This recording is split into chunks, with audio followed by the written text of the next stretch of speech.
What's up, guys? Today I had a random idea come to mind, and that is I was in the wonderful world of Twitter and I got curious. I keyed in the search bar, I have a question, and I was looking at what people were asking, but I really didn't like that the topics were not really curated. It seemed to be people tweeting about something exclusively, like, say, the CDC or something like that.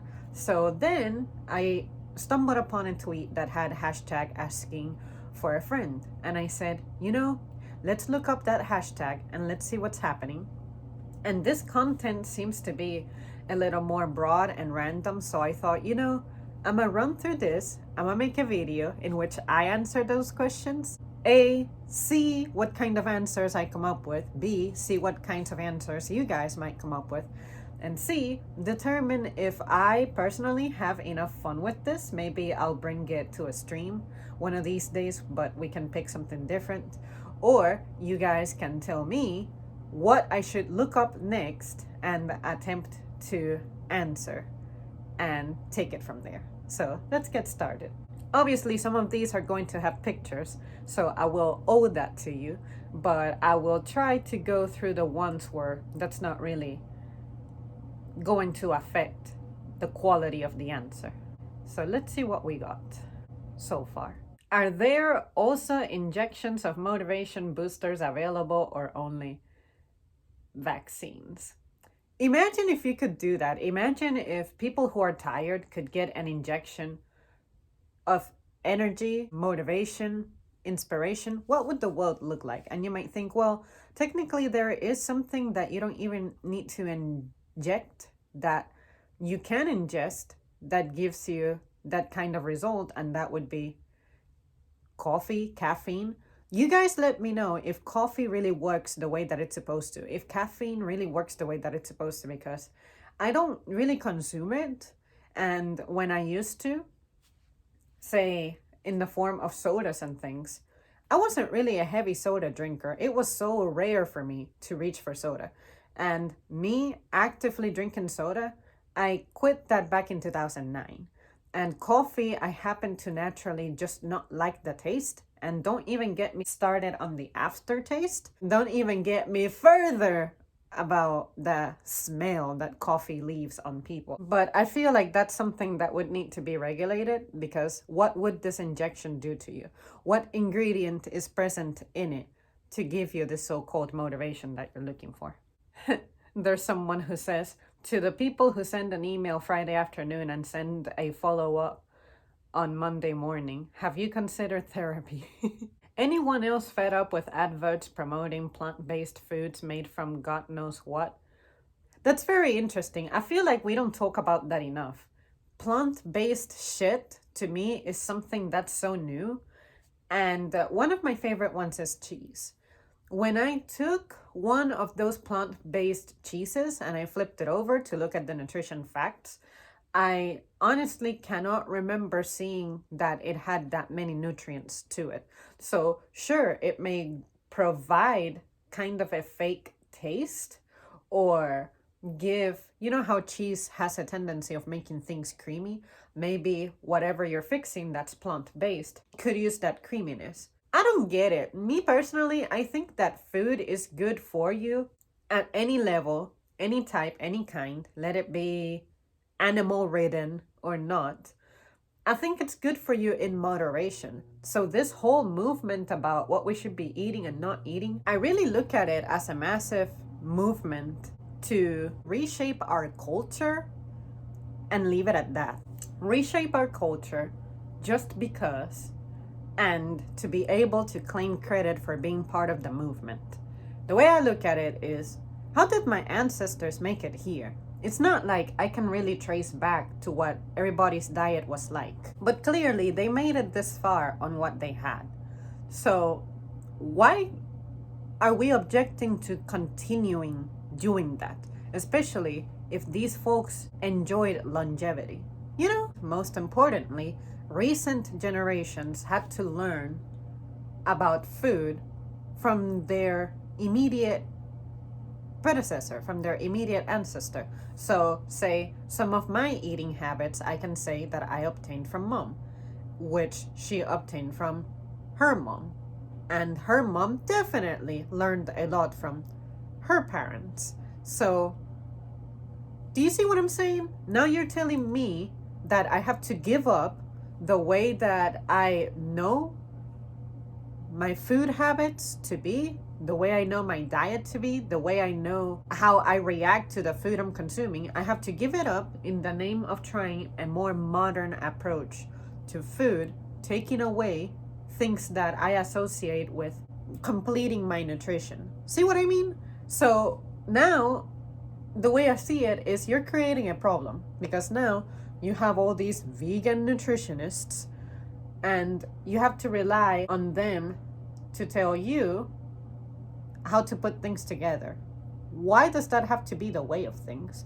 I understand a little bit about the environmental stuff, don't get me wrong, but what bothers me is this attitude of, if you don't get on board with this, then you are a terrible person.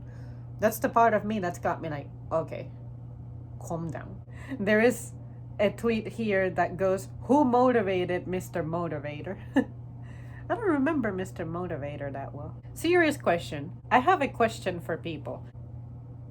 If you buy antivirus protection for your computer and your computer still, I guess he meant gets infected as opposed to it's infected, would you consider this a good product? Would you go back to get updates every month?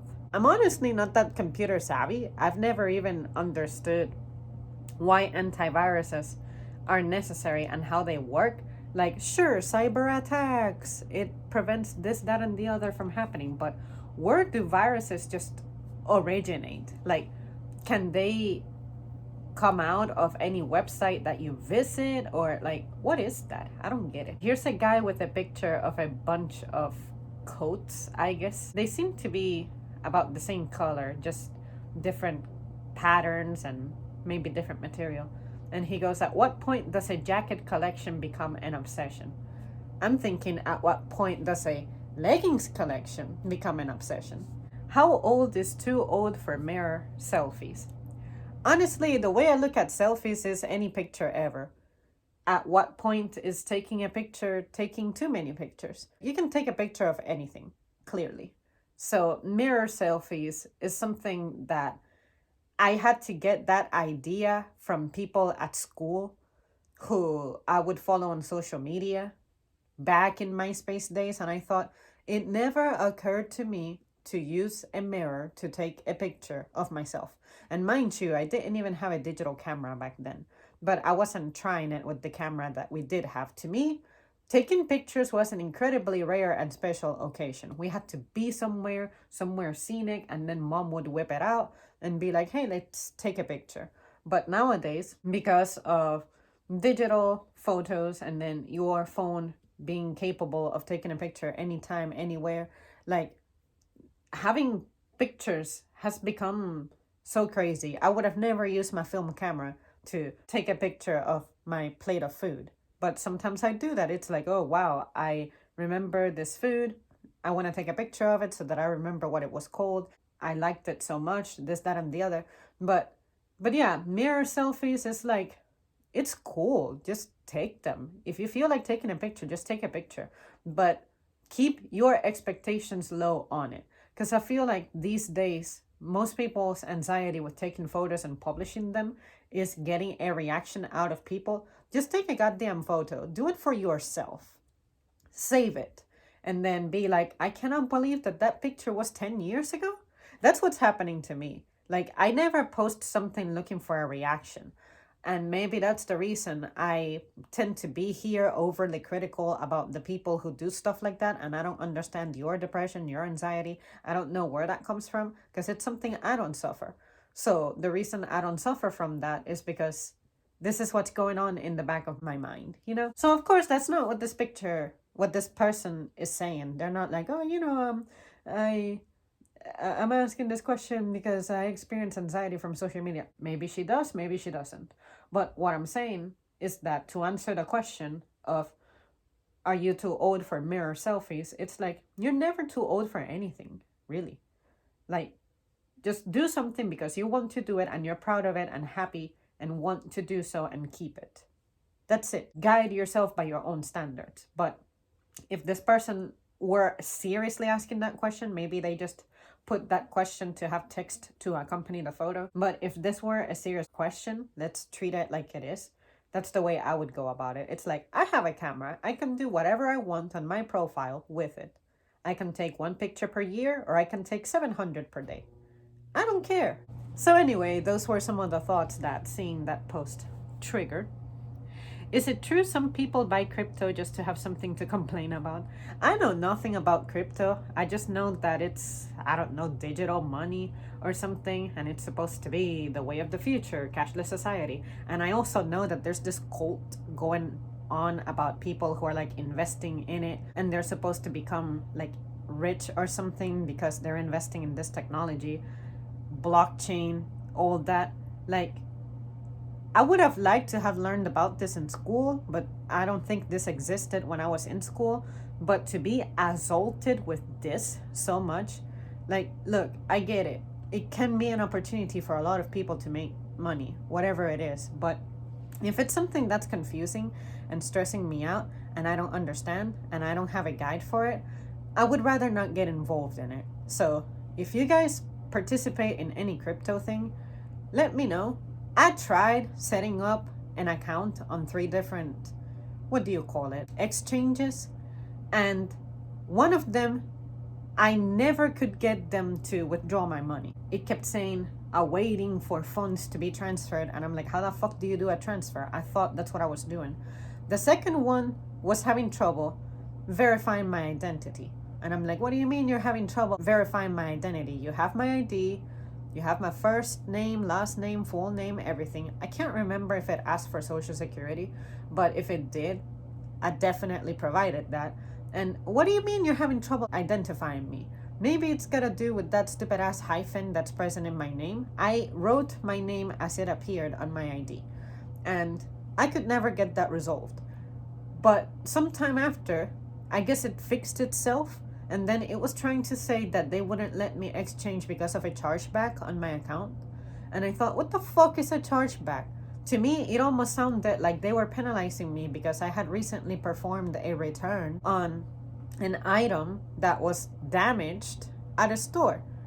What is a chargeback? I had never heard of that until I attempted to use this fucking exchange. Oh, another one that I signed up for, it wasn't even participating in my state for some reason. Like, I tried to use this exchange, and for the life of me, my state, along with other random states, was not even present on the list.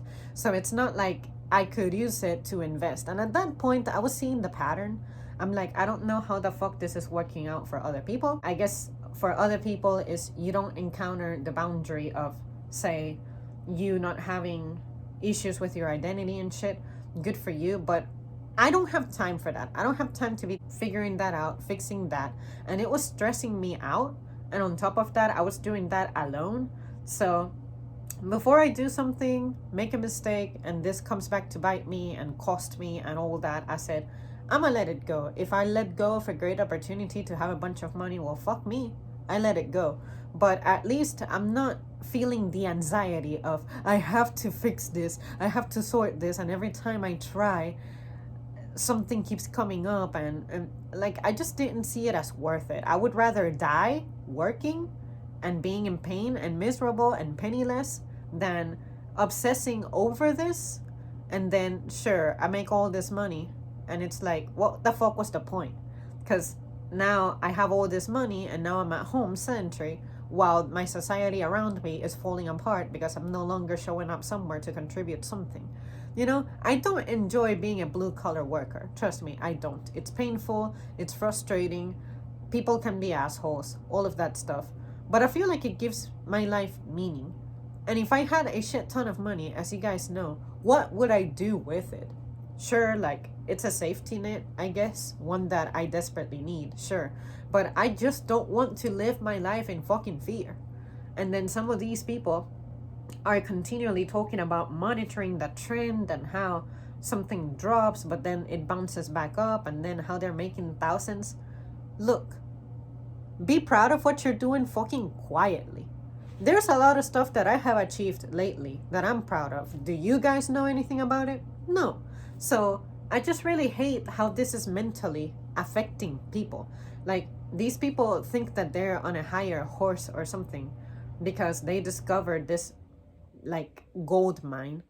If you discover that gold mine, just be fucking quiet. You know, I understand you wanting to share your excitement and perhaps help someone in the process, especially working people who need it. But like, what I don't like is your attitude. Your attitude is not inspiring. So some people wonder why it is that I don't understand the people who are not investing in crypto. Y'all are stupid. Y'all are letting go of a great opportunity. But whatever, I'm the one who's going to move on to live a better life. Good for you. Like I said, do it quietly.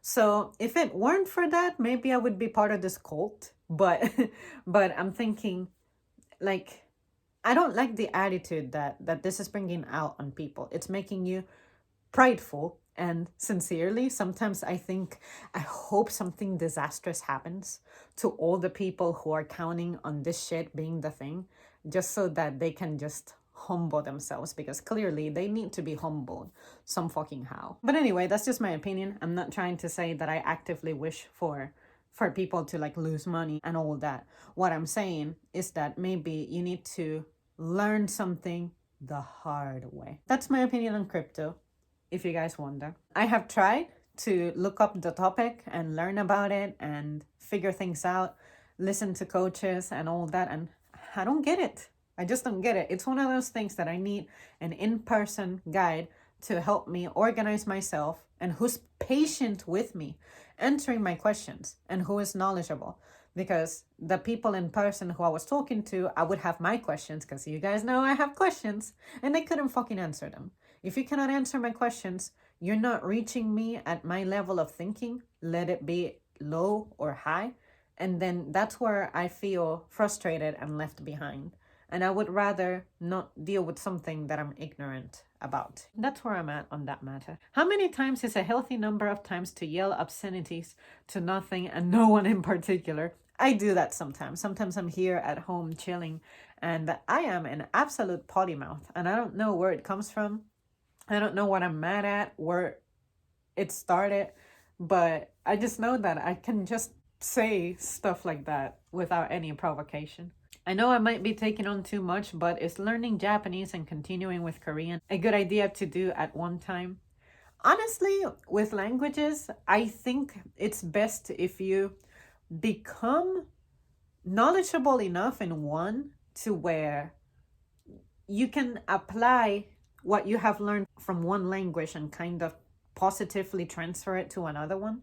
Like, say, when I was in school, I was taking Spanish. But then after Spanish, I was able to take French. And I was able to connect the two because they have such a close relationship, you know, being so-called Romance languages. It was easy to connect those two.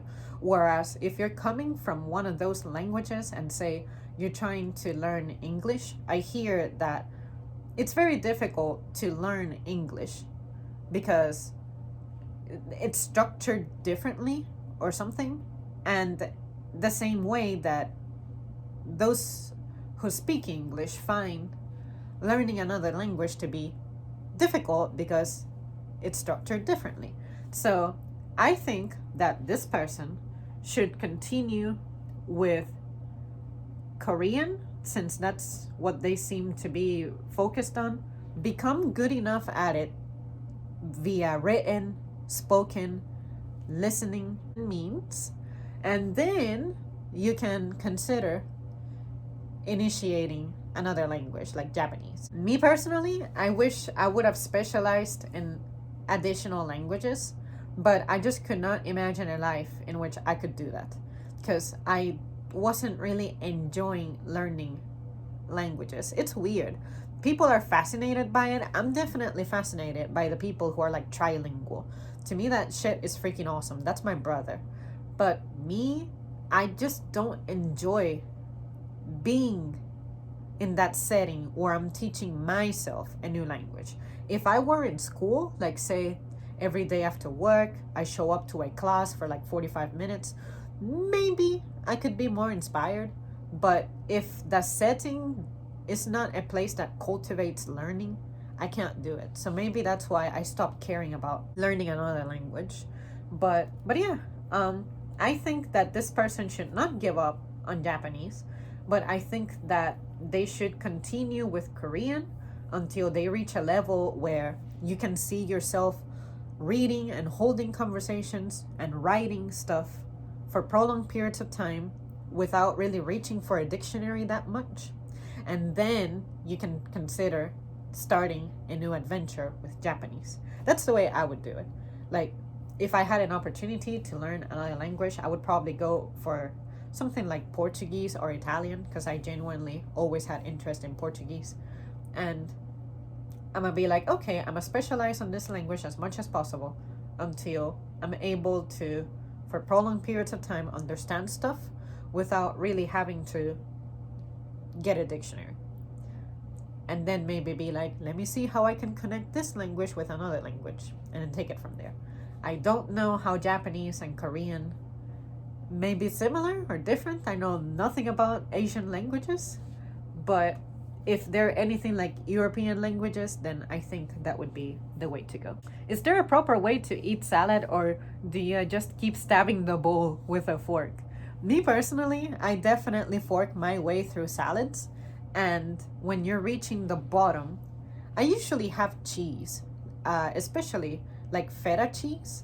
So I find that the cheese eventually helps to like stick the leaves together, and then whatever's at the bottom is just easy to scoop with the fork. I've never really struggled eating a salad, so I don't know why this person would feel that challenge. Do men look for items they have never used that they've owned for 10 plus years that you threw out a few weeks ago on purpose?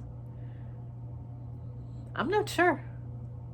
I can't say that's something I do, but then again, they were asking men, and I don't fit that description, but I tried.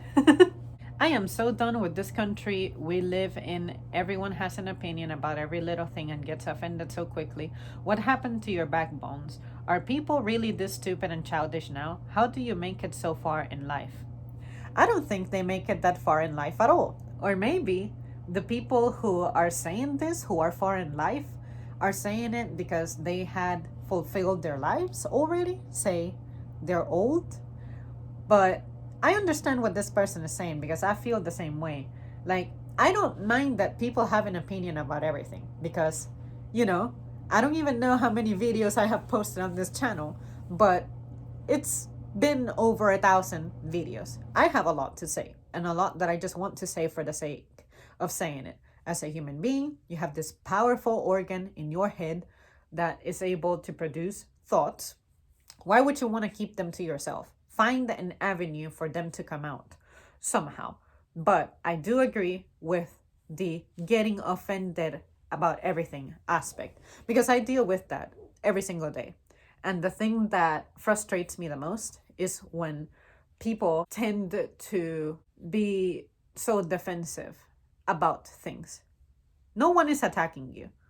Me personally, I should be the last person you're scared of to talk to.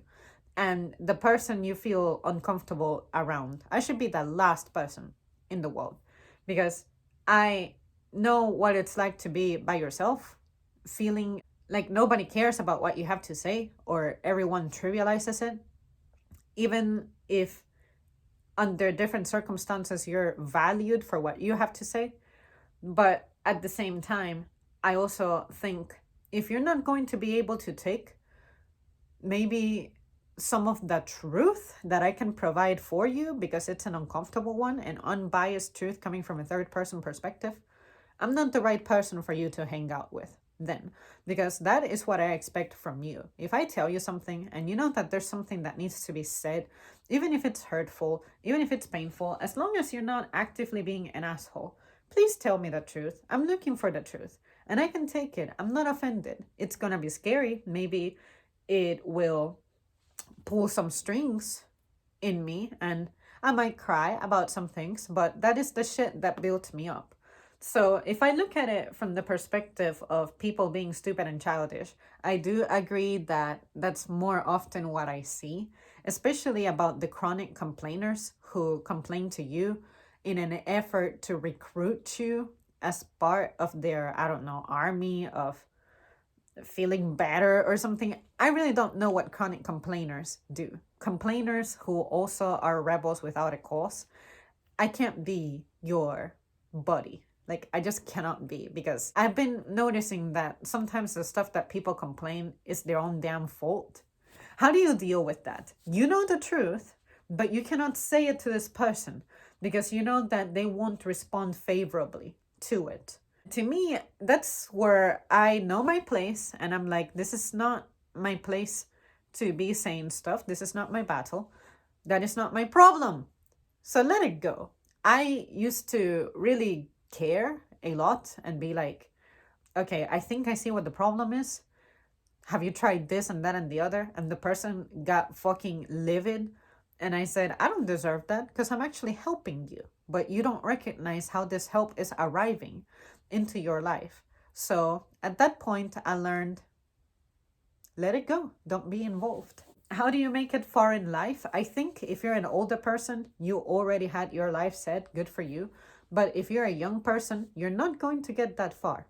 And if you do get far, you're going to get far in some things, like say maybe your career, but your personal life is going to be in absolute shambles.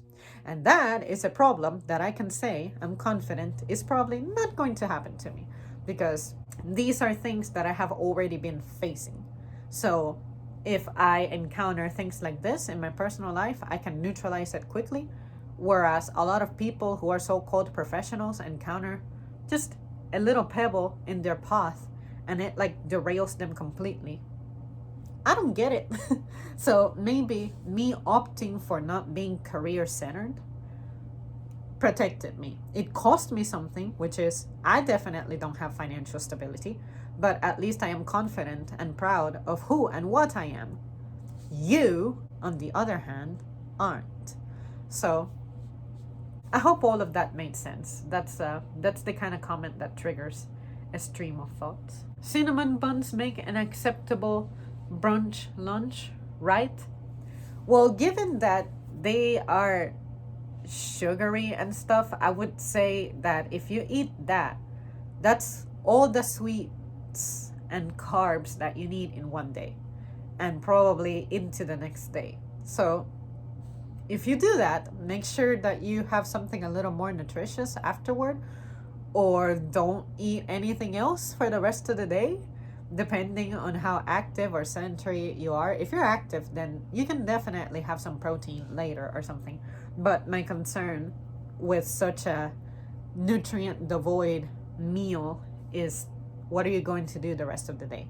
Because some people will eat something like this, something that's borderline dessert, and then later in the day you'll have this sugary drink, and so on and so forth. Like, just as long as you balance it out somehow, then yeah, that's acceptable at any point. Anybody else started thinking about early retirement a lot lately? For me personally, I know that it is highly unlikely that I'll ever even make it to retirement age. And if I make it to retirement age, I probably will not be in the shape to retire. So I think that you should just work because it's a necessity. But sure, you would like to do things outside of working. We all need a plan in this life. That's the way I look at it. So if you want to work but also live a full life, what does a full life look like to you? For me, I have avoided things like, say, having kids, because I know that that would complicate my life. And it would be hella expensive, and my resources are extremely limited. So for me to live a full life, it's making enough money to where I can at least afford living in general and occasionally indulge in a thing or two. And the best way I can describe that is it took me ages for me to have my first smartphone. And after that, it took me like 5 years to upgrade it. I think life is more of a competition about all of the things that you're seeing that stimulate you and the ideas that you get that aren't yours, but you're claiming them as yours and you're inspired by them, and that's giving you anxiety. Say, the people who say, I really want to travel a lot. You can travel, but plan for it. Don't be the kind of person who's like, I'm upset that this weekend I wish I could go to, I don't know, Europe or something, but I can't do it because I'm poor. You can go to Europe. You just have to moderate it based on your circumstances. So maybe save up for 4 years, however long it takes. Europe is still going to be there 4 years after. Trust me. So I think that the biggest battle with people is being patient and focusing on the final product. And me personally, there's so much that I can say I would be interested in trying, but am I losing sleep over that because of how old I am and things like that? No, if I get to it, I got to it, and if I don't, then I fucking don't. Leave it at that, as opposed to being upset that those things that you want, that maybe you wouldn't have wanted had the concept not being introduced to you. Don't let that shit affect you. Anyway, that's just me. You guys know that I'm very simplistic with this stuff. I'm painfully unimaginative, so take what I say not very seriously at all. I'm just letting you know where I'm coming from and why I don't lose my peace so easily. And I also find that a lot of people who have a lot of resources on their hand, how is it worth it to have so much stuff when you don't even know what the fuck to do with it? Anyway, that's where I come from. How come feminists aren't saying anything about men taking over women's sports and even beauty pageants? Are men not deserving of having their own show where they're showcased or something? And men taking over women's sports, if you're talking about like the trans matter, I think that is something that needs to be explored, and it's a conversation that makes so many people uncomfortable. And it's sad that it makes us uncomfortable to have that discussion because it's a really good one.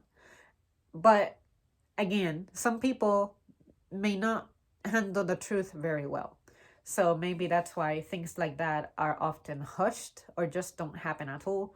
But I'm not sure what this person means completely. If she means like just men, or if it's like trans men or something. I'm not sure. Or excuse me, trans women or something. There's no indication here, no hints. But I'm just saying that that's one topic that I'm interested in exploring. But I want to explore it with people who can be mature about it. And Twitter very often isn't the place for that. So if you guys have had good conversations about that and you're interested, let me know. We can try something, but it's one of those topics that I'm not very confident about, and I definitely have an opinion, but I don't think that it needs to be shared because it's not like I need to change anything, or it's not like I need for things to change. So I just kind of hold on to my opinion. If requested, I express it and leave it at that. I'm not going around offering my 2 cents, you know? Let's see. If I'm going through a midlife crisis at 24, does that mean I'm gonna die at 48? You know, I think midlife crises are starting like for people when they're 18 or so, because I know I had a major meltdown when I was 18 years old. But midlife crisis, I think, just carry on. Don't think about it. Someone posted a picture of himself and he goes, can I hire someone to strictly just play with my hair? And that's funny because I have a coworker who, it's about to be a year since he got a haircut. And it's because I told him randomly out of the blue, I just said, don't cut your hair. He was like, don't cut my hair. And I said, you heard me. I don't know how that worked, but it worked. And now I am obsessed with his hair. All I want to do is like from the back.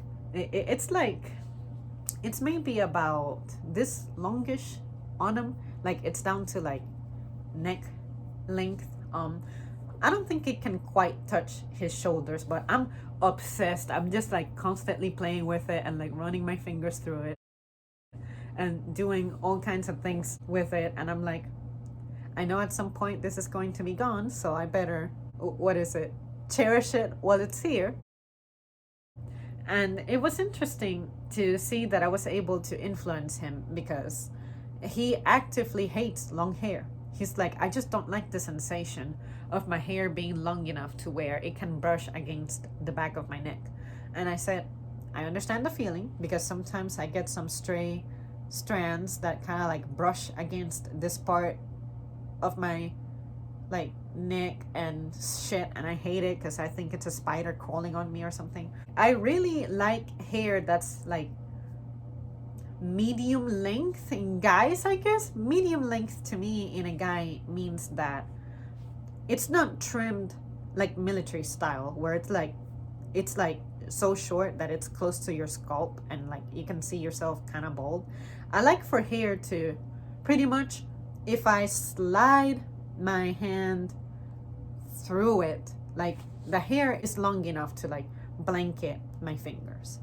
That is like satisfyingly long enough for me. I guess my ideal length is something, it's maybe the soccer player kind of look where some of them have it longish. I don't know how to describe it. I'm not very good at describing haircuts, but this guy, his hair length is like pretty long here at the front and it's flowy, but it's not like say it can cover his ears and stuff. It's kind of like long up here and then trimmed like this way downward. I really get sad when I say that a guy got a haircut and like it's no longer flowy like what I just described. But that's just me, my personal preference. So yeah, I would probably be that person who like if you ask, I will undoubtedly never decline playing with your hair, but more than likely you won't even need to ask. If we're tight and close, it will naturally happen. I'm that person who will start doing that. So yeah. Let's see. I'm really not finding that many more questions. All right, guys, I think I'm going to make this my stopping place because I'm really not seeing that many more pictures that are really engaging or anything. And so far, my timestamp reads 44 minutes. So now I gotta start trimming and editing this video and post it. But yeah, you guys, I had fun doing this. I don't know what kind of questions to expect. I don't know what I'll see. And it's stuff that's got the potential of being so random that maybe I've never considered some of this stuff. So I like this. This had the effect that I was hoping it would, which is someone is going to ask something out there that's going to be like, this could be a channel topic, but I forgot about it. Or say something so random that I don't think I individually would have come up with it. So yeah, this was nice. I like to see what kinds of things people are wondering about. So yeah. Yep. Yeah, I'm not seeing anything else. So, okay, I'm gonna stop right here. Well, guys, I hope you enjoyed this with me. Thanks so much for tuning in, and I'll see you soon.